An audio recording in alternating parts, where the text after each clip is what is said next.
Motorsport photography isn't just about the car, it's about what the car represents. Risk, control, obsession. Some lenses see it and some just don't. But Yiddi's lens can see into the soul of the car. Motorsport photographers, motorsport photos. Fucking embarrassing!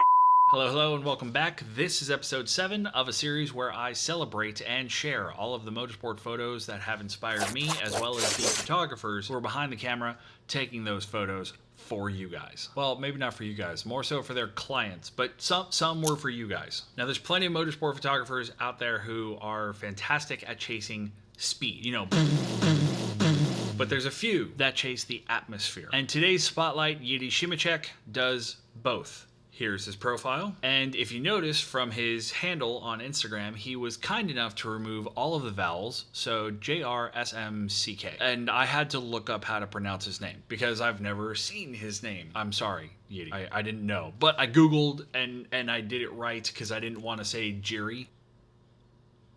Yeah, but like I was saying, Yiddi does not just focus on the vehicle. He does his absolute best to chase the mood behind, in front, in the middle, over top of the vehicle to provide the atmosphere. And with all of that being said, my name is Ian. Let's get into it. Now, I first want to start off with these couple shots from right before the Dakar rally. He was out there in the desert, probably getting these for, marketing shots for his clients. The backlit essence of this first shot just speaks volume. Yiddi is clearly, say that even twice fast. He is clearly shooting for the highlights. The highlights are not blown out. In fact, it's all of the darkness, all the shadows that is really pulled down. It's really deep in there. He did that so that you could see through the smoke and it wouldn't just be this giant plume of white. And instead you see the white of the highlights coming through all of that sand in the air, and it's wonderful to see. Speaking of air, you've got the Red Bull Can-Am just flying through the air, but again, backlit. Now, Yiddi was a part of a team. He does a lot of shooting for another person, this person. And some of that happens to be with flashes. So I don't actually know if they had a flash with them on this. It's hard to tell because the vehicle is in the air, so I can't see a shadow that would be going backwards. But I feel like they may have used a flash because the shadows, being that this is backlit, the entire front portion of that vehicle would be in the shadows at this point. They're lifted so cleanly that I feel like this was shot with a flash. For sure, there are sensors out there that can lift the shadows with no problem whatsoever. My camera can do that. Because I've seen them shoot with a flash, I feel like this may have been one of them because I know this was a pre-rally shoot. But that still doesn't take away just how amazing it is. And then the exact opposite, where he's just going downhill in a dune, throwing life into the air with that giant plume of sand, just absolutely wrecking through the entirety of that dune. My Iraqis. My Dune. I don't know what stage this was in, but I feel like this was still a part of the Dakar rally. I saw him post a lot about that stage. I've got this in here because it is a perfect pan of motocross. This isn't just like a car where the target is huge. This is a small target, relatively small. Nothing but orange and yellow and brown streaks behind, and then red and blue at the bottom. And it's such a great shot, especially with the halation on the left of the frame, that I can't tell if that is in camera or if that's just a bloom he put in a mask in Lightroom or Photoshop, but it adds to the photo, and it's such a wonderfully framed shot that the bike is mostly in the middle, but it's all the way at the bottom, and it really just gives you this essence of like how large everything else is in comparison to the subject. And then here's the last one of the rally stage, but the first one of carousels. I like doing carousels as well. I sometimes get carried away and don't just do 2. I do, like 4-shot carousels, and it can get a little extravagant sometimes. Yiddi does a great job at keeping them at 2. So like think of a regular 16:9 frame, pretty much just split it into 2, and that's like 98% of what 4x5 carousel is on Instagram. But he got this shot from inside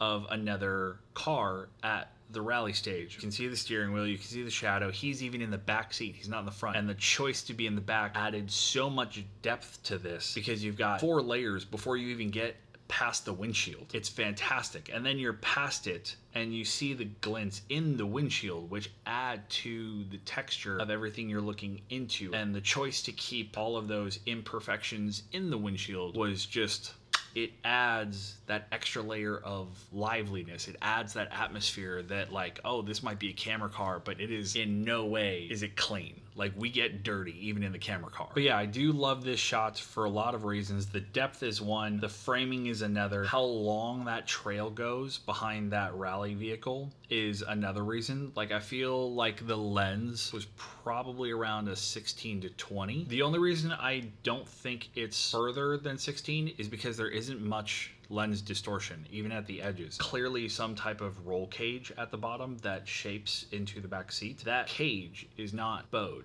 It's not misshaped. It's basically completely straight. But if you're shooting even at like a 16 and that close to a roll cage, there's gonna be some bowing at that bottom part of the frame. That's just natural. So either he was way leaned back and shot 16 and was able to crop in and remove that distortion, or he was closer to like a 20, maybe a 24 max, and didn't need to crop in that much. But that's besides the point. I'm getting a little off topic. You've now seen, let's go back to the Dakar, orange and red and yellow and brown coming out of Yiddi's shots, and he's great at those. But now look at this. This is the same shooter, like 1 week different. This is out at Monaco, and where Yiddi is for this shot is right at the bottom after the tunnel. So they're coming out of the tunnel, now they're going downhill to the chicane. All the yachts and the boats are, that's where this is. Like, that camera is basically all the way at the floor. Facing up, obviously, just a little, but there is so much depth to this shot that you almost forget that this is a shot about motorsport, because there's so much life, there's so much atmosphere, there's so much happening, even though the thing that's supposed to take your focus, the thing that is actually in focus, isn't really the life. It's the frame that gives the life. And Yiddi's color choices in this shot to keep all of the tones outside of the vehicle fairly muted, almost like lessened in the contrast. So he probably brightened up the background quite a bit, because as you've seen in my other videos, when you raise lightness, you lose saturation. And when you raise lightness, there's less information in the data to use in contrast, because you're basically flooding the data points so that you can't, like, there is no contrast left, if that makes sense. Play with the lightness slider, you'll see what I'm talking about. But that's pretty much what is happening in the background. Whereas in the foreground, where the subject is, there's solid tones, but they're not like super saturated. They're kind of pulled back. You just had like flat level settings across your board of saturation and contrast and everything else. You're probably pulling back 10 to 20 points to get to this type of coloration on the car. But regardless of that, it's such a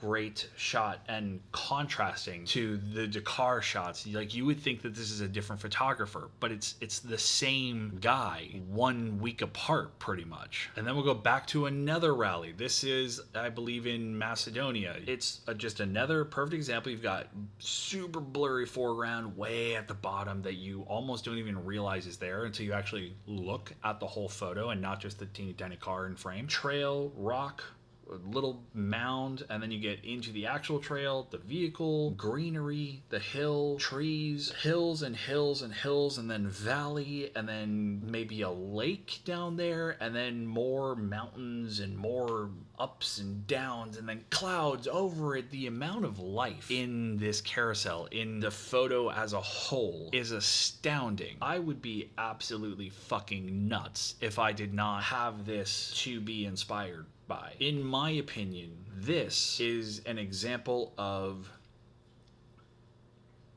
near perfection. And it's not that I am trying to critique these in terms of what's bad and what's good, because this is about what is inspiring me. Out of every photo, even if they are inspiring me, there are pieces of it that I may have chosen to wait on or do something differently. I feel like that makes sense. But that's why none of these shots, as great as they are and as inspiring as they are, none of these are perfect. But it's the same thing with, like, none of my shots are perfect. I think they inspire me to a point, and then it's up to me to learn from that point. And then again, from one shoot to the next, we're gonna go from a Macedonia rally to 6-hour Spa with WEC. Are you kidding me? How is this the same guy? Yiddi, your ability to alter your style 1 week to the next, that inspires me. And it's not like slight changes. Like, you're a different shooter, and all of these are like, if they were all different people, they are all fantastic shooters, but these are all you. This just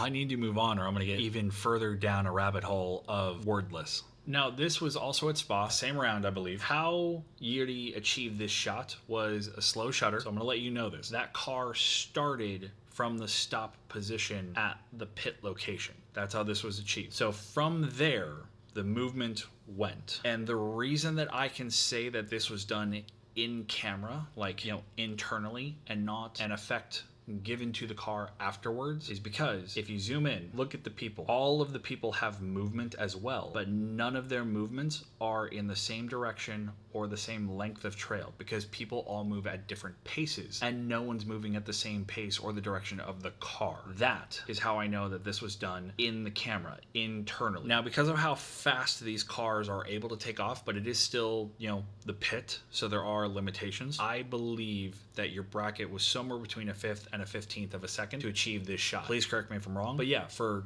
all of you guys, that's how you would achieve something like this. He kept his camera as stable as possible for as long as the shutter is open, to keep the frame in as little movement as possible, so that everything else that's moving seems like it's moving at a much greater pace. That was a long way of saying this was a conscious decision. And now, it's not going to take a lot of time, I promise. But we're going to go through a lot of photos, because Yiddi was at last year's, the 2024 Le Mans, and he is at Le Mans right now. I'm filming this while France is getting ready to start Le Mans 2025. Like, practice was yesterday. And I wanted to bring these up because night shots for me, so I'll decrease the white balance, I'll cool it off because it's night, you want to get that coolness essence. But I despise blue in my lights, in my edits, to such a degree that I will actually remove a large quantity of saturation out of both the blue and the cyan. And it's a very personal thing. None of my clients, at least in motorsport, have ever asked of me to do this. I used to get asked